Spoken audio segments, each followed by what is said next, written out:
Kali ini, kita akan bongkar sebuah cetak biru pendidikan yang jujur aja bisa mengubah total cara kita mandang sekolah. Dan ini bukan dari pakar modern loh, ini dari salah satu pemikir terhebat dalam sejarah. Gimana kalau saya bilang, ide pendidikan paling revolusioner itu umurnya udah lebih dari 1000 tahun? Mungkin kedengarannya agak aneh ya, tapi seorang filsuf dari abad ke-10 itu udah ngerancang sistem pendidikan yang luar biasa lengkap dan modern. Saking modernnya, kita sekarang aja masih pusing 7 keliling buat terapinnya. Gak percaya? Yuk kita bedah bareng-bareng. Oke, buat jawab pertanyaan tadi, kita harus time travel sedikit nih, mundur 1000 tahun ke belakang. Kita kenalan dulu sama otak di balik semua ide brilian ini, Ibnu Sina. Kutipan ini, wah ini udah menjelasin semuanya sih. Biar kita paham seberapa besar pengaruh Ibnu Sina, kita harus sadar dia ini bukan pemikir biasa. Dia itu raksasa intelektual. Reputasinya bertahan ribuan tahun loh. Kebayang kan? Dan jeniusnya itu udah kelihatan dari kecil banget. Coba deh bayangin. Umur 10 tahun, udah hafal Al-Quran. Cuma 6 tahun kemudian, umur 16, dia udah jago di banyak banget bidang ilmu. Dan puncaknya, umur 18 tahun, udah jadi dokter langganan para sultan. Gila kan? Produktivitasnya juga jangan ditanya, dia ninggalin ratusan karya tulis.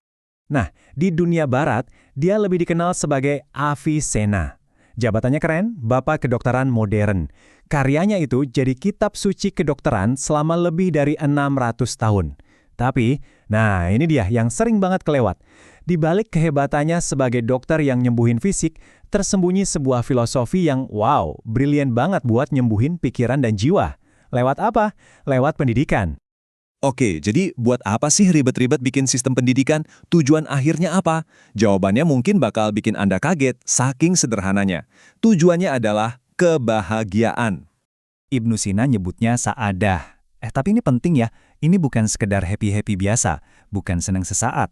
Sa'adah itu kebahagiaan yang sejati, yang baru bisa kita dapetin kalau semua potensi diri kita, fisik, otak, sama akhlak berkembang seimbang. Nah, cara buat ke sana, ya lewat pendidikan. Jadi, poin kuncinya tuh di sini. Menurut Ibnu Sina, pendidikan itu tujuannya jauh lebih gede dari sekedar ngisi otak pakai rumus dan fakta. Bukan cuma soal nilai di rapor. Tujuannya itu buat ngembangin semua potensi kita, dari fisik sampai moral. Terus nyiapin kita buat hidup di masyarakat pakai keahlian yang pas sama bakat kita. Ujung-ujungnya, yaitu tadi, buat meraih kebahagiaan yang sesungguhnya. Tujuannya emang gede banget sih. Pertanyaannya, gimana caranya? Nah, disinilah cetak biru super praktis dari Ibnu Sina mulai kelihatan bentuknya. Coba dilihat betapa rapinya pemikiran dia. Pendidikan itu dibagi jadi 3 tahap.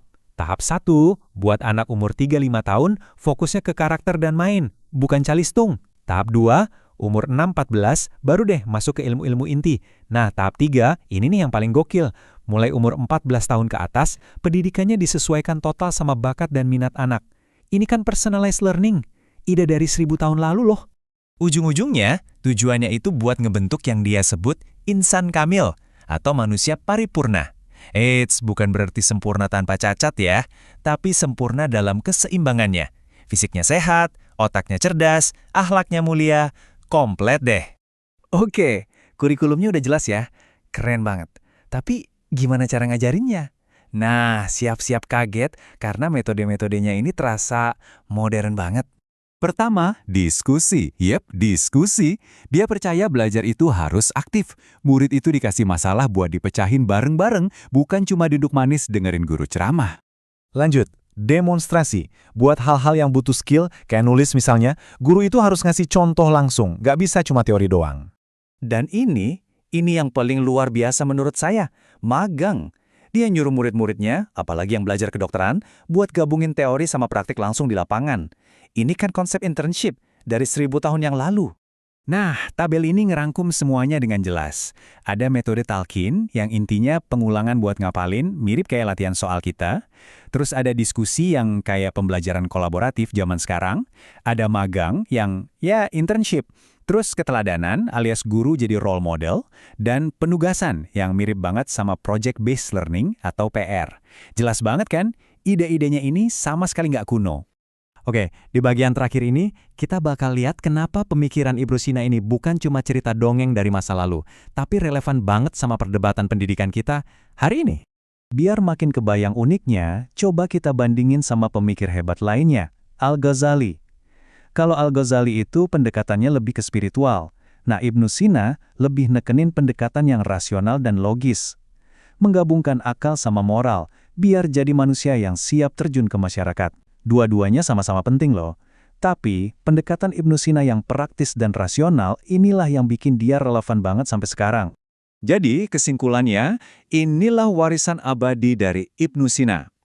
Konsep pendidikan holistik atau whole child, jalur belajar yang dipersonalisasi, pentingnya karakter dan moral, pelatihan berbasis skill, dan guru sebagai role model. Ini semua topik yang lagi hangat-hangatnya dibicarain di dunia pendidikan modern. Padahal, dia udah ngomongin ini 1000 tahun yang lalu. Dan kita tutup bahasan kali ini dengan satu pertanyaan buat kita semua. Kalau seorang filsuf dari abad ke-10 aja udah tahu jawabannya, kenapa kita hari ini masih aja berjuang dengan masalah yang sama? Mungkin buat nemuin masa depan pendidikan, kita justru harus nengok lagi ke belakang. Sesuatu buat kita renungin sama-sama.